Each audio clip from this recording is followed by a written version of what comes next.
Yes, I mean, first of all, this is some investment schemes are not easy to implement for individuals. In Asia, one country that stands out as having great economic potential is Vietnam. Mm-hmm. And by the way, the whole Indochinese region with Vietnam in the east, and then northwest is Laos, southwest is Cambodia, and then Thailand, Myanmar, India, Bangladesh, and in the north, China, and in the south, Malaysia, Singapore. That whole region, over 500 million people, has tremendous growth potential.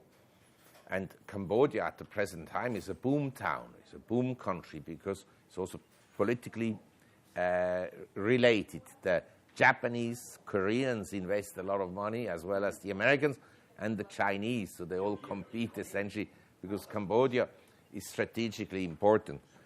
And Vietnam has a very strong export performance. The stock market has performed very badly for the last few years, like China until a year ago.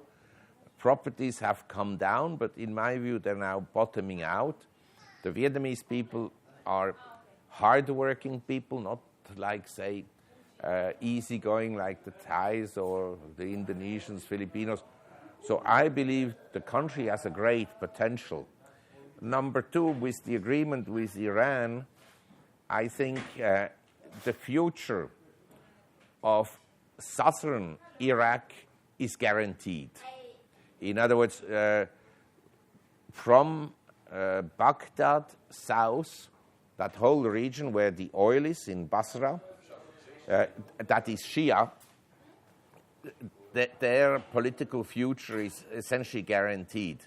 Because the Shias of Iran will not let ISIS capture that territory, nor let Saudi Arabia invade. And the Iraqi stock market is very inexpensive, it's very cheap. It's very difficult to invest now in Iran. But in Iraq it's much easier, and there are funds, so that is an opportunity in my view. And then, you know, for the last few years, emerging markets have underperformed, say, the US grossly. But if I look at the next 10 years, and in the immediate future, I don't think that emerging markets will perform well. They will come off further, in my view. But they are markets that offer relative good value in the sense that you have many shares, say, in Singapore, Malaysia, Thailand, that have a dividend yield of, say, 5-6%. So at least you paid to wait.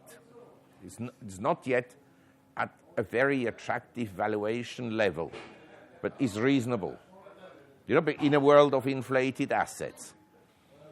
And then mining stocks are extremely depressed. I mean, if someone says, what is cheap in the marketplace, then I would say the miners are incredibly low. Next station is bankruptcy. And maybe one of the big ones still goes bust. And that would probably signal the end of the bear market in precious metals.